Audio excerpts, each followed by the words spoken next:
Alright, so we'll start this episode. Maybe this will be the fishing episode, because we do have to level up fishing eventually. So if we buy the perfect Juju fishing flask, so we want the perfect one, we don't want the regular one. The regular one won't actually help us like the other flasks would. So 92,000, it is pretty expensive, but it gives you plus 5% chance to catch fish. That's pretty much what it does. So there's 6 hours of plus 5% fish catching chance. No, maybe we'll do fish flingers. Should we do? We'll just do this. Maybe we'll do fishing at some other point. Maybe we just wasted this clip. But we'll throw the fishing potion in here. Oh, we had a 750k or something, so we're able to afford it. We would have had to have around like 800k. So we had like 800,000. We just sold the copper ores for 174k. We sold the mithrils. We sold the iron ores. So just like we were saying, the iron ores were worth the most. If we were mining only iron, we would have gotten more, but then we would have been banking more, so we would have been maybe making about the same, I guess. While we're running to the bank, we were mining these instead. Essentially, that's how it would work out. So we have the perfect Juju fishing potion. It costs 92,000. We have that for when we're going to go fishing at some point. So we need something before fishing. Oh, the fish flinger's outfit. That's right. We were going to do everything in Menaphos before fishing. Essentially, we could go to the bank here. Just be like, we could just deposit everything. We don't really need anything right now. We could figure out what we have. We have the small stars from destroying the scarabs. And then on these worlds, we could hop worlds, try to find a soul obelisk, as well as level our firemaking. We do need to get level 30 firemaking. So before we sold all of our oak logs, we sold all of our willow logs. Now we're going to buy a bunch of them back. So just try to buy like 200 oak logs, see if we could buy them. And we could try willow. Maybe we'll just go to 45 firemaking, that would make more sense. Buy 500. If we don't need them, we could sell them. I think they crashed down to like 200 or something. Willows are a lot cheaper than the price is. 209, 549. Oaks were a lot more. You could even go here and buy like maple logs if you want. Maple logs. You give like 1,000 because they're so cheap, right? The 100 for maple log, that would bring you to level 57 firemaking, I believe it took us. So if you do that, we're just going to be doing firemaking, and when we do other skills here, it would be giving us reputation. And if we see an obelisk spawn, or we might have hop world sometimes, we could just come to the bank, withdraw food, go to where the scarabs and obelisk is. But for now, we could just withdraw all of these. So we cut a whole bunch of oak logs and willows, and we did not light them, because if you do any type of skilling here besides the regular thing, you'll get your experience plus reputation. So it says plus 34 reputation. Usually it's a 31 reputation. But we got the 10% reputation from doing archaeology and getting the very first relic from archaeology, which gives you 10% reputation. So essentially, we're just going to be lighting oak logs and then willow logs and then maple logs and doing stuff around Menaphos, and our cat should be maybe around like 99%. We'll pull the cat in 98, 99, and then we'll record watching the cat grow. Then we'll just put the cat in the bank until we need it later. Essentially, your cat takes like 3 hours to grow. It's set on the internet, so you just keep feeding him when he needs to be fed. You interact with him and pet him until he's a fully grown cat. There's level 17 firemaking. So we'll probably go to 45 or 57. However long it takes to render the other 2 episodes probably. So we'll probably be maybe close to 60 firemaking. It'll help with smithing. Alright, so now we're back with another little clip. So we burned the oak logs until we got to level 30 firemaking. And then we were burning willow logs, so all of these willow logs, they did allow us to get there. And we saved them for Menaphos, because like we said, they give 34 reputation. They would for the first one, and then it's basically on a timer or something. Essentially, you earn your like 31 or 34 reputation if you have the 10% bonus, but there's level 45 firemaking. And as soon as you get to level 45 firemaking, if you're a trader, if you're an Iron Man, maybe you just keep burning willow logs because those are easier to obtain than maple logs. Or you could do that quest where you just essentially pay the workers and they cut you all the maple logs you'll ever need. Maybe we'll do that quest at some point. But all the videos are rendered basically. We just have to upload them and do the descriptions. So this is level 45 firemaking. You probably make a lot of progress here. The warmth refreshes. So we've done everything in Menaphos. We've done everything we need to do in Menaphos. Essentially, we just need to get these things done today. The quests beneath cursed tides. Early, I mean tomorrow, because we're probably heading off pretty soon. We're heading off here pretty soon. So we'll come back tomorrow. Maybe we'll be level 50 or level 55 firemaking. Then we'll do some other things here. So these fire spirits, you claim them. And then if you open them, they give you charms. They give you a lot of good charms. They give you like gold charms, green charms, blue charms. I think they just give you those 3 charms.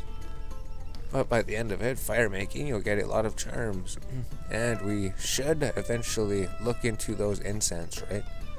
If you go to firemaking, look at incense. Each potency increases a 5% chance of fletching to automatically string your bow. So one of these was really good, right? Maybe it was Canantine. 2.5% not to deplete trees. Maybe late in time. One of them was 2% chance to build. Each potency level provides a 2% chance to bake items or gathered.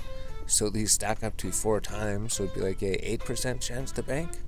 Dwarf Reed and Infernal Yew incense. So we have to figure out how to do those. Essentially, we could like make these or something. Then we turn them into these. 12% chance to avoid failing agility obstacles. That'd be really cool. Each potency provides 25% chance to run energy. Because even like the 12% chance to reduce poison damage. Oh, 25% chance to automatically bank ashes when burning logs in new fires. Each potency level provides 10% chance to gain an additional log when cutting normal trees. So that one would be good, but it's only for when cutting normal trees. It would be like a 40% chance. So we could have leveled up firemaking with these. We'll have to look into these at some point. Willow incense sticks. Apparently you just fletch them, maybe. Impious ashes. So we'd have to figure out where to get impious ashes. Essentially, these might be good for something. This is the reason to level firemaking, I guess. 0.5% increase to base experience gains. Those would stack up to 4 times. Would be 2% experience gain, but they're consumable, so you have to keep on lighting them. Essentially, is that one of the better things firemaking does at the moment? Oh, we're just going to continue firemaking here. We just light the maple logs, and then we use the maple logs on the bonfire. And when we're leveling cooking, maybe we could just level cooking to 30 by itself, or maybe there is a quest we could do. We should get more quests done. Alright, we're back. So we're 100% caught up. This is the next day. Everything's uploaded. Everything is pretty much put public. Everything's been put in the descriptions, the names. So now we're level 55 firemaking. So as long as we get to 55 firemaking, we gotta work on our fishing. We gotta get our fishing up. We gotta get our fishing up before the day is done. So if we go here, deposit everything, we should do some quests quick. Here's 55 wood cutting. We should talk a little bit to make it 10 minutes. So 55 wood cutting, or 55 firemaking. 55 firemaking will help with smithing, because when you're smithing, firemaking will raise your heat. Essentially, we just need to get level 30 cooking. So we could do quests to get cooking. Does that give cooking experience? Does that give fishing experience? We need to get level 30 cooking quick. But just get 30 cooking quick the regular way. Where is the fishing urns? Here's the fishing urns. Withdraw the fishing urns. Withdraw the feathers. Then we home teleport to Lumberage. So we're just gonna get level 30 cooking quick. maybe this will be 55 firemaking, level 30 cooking. And then we could do the 2 fishing quests quick. We could do the sea slug and beneath cursed tides. We could do those ones quick. That'll give us like 10,000 fishing experience. More than 10,000 fishing experience. All we need is level 30 cooking to start the one quest. Now, normally we do the golem quest, we do Demon Slayer, we do Shadow over Asendale, and then we do Freeing Evil Dave, which would give us 5,000 cooking experience. Although, I don't think we're going to do that. And we're not going to use the fishing potion, because we're barely going to be fishing. We just need to get 2 cooking levels. So if we sit here and try to lure the fishing spot, try to get a full inventory, chop this tree so that we can cook the fish here. And then tomorrow we'll turn in the daily challenges and try to get our skills up before then. So by the end of the day we turn in all the challenges, we get the rewards for these ones, all these basic ones. They'll give us more experience at the beginning of the day because they'll be re-given to us. So we just need mining, woodcutting, fishing, combat, prayers up there pretty good because of the quest. And we might get a fishing level. We'll probably get some fishing and cooking levels probably. The main thing is level 30 cooking. So here's level 21 fishing. 21 fishing is coming pretty soon. Once we get here, we'll just get 30 cooking, then we'll end the episode, then we'll do 2 quests. Fishing spot has moved.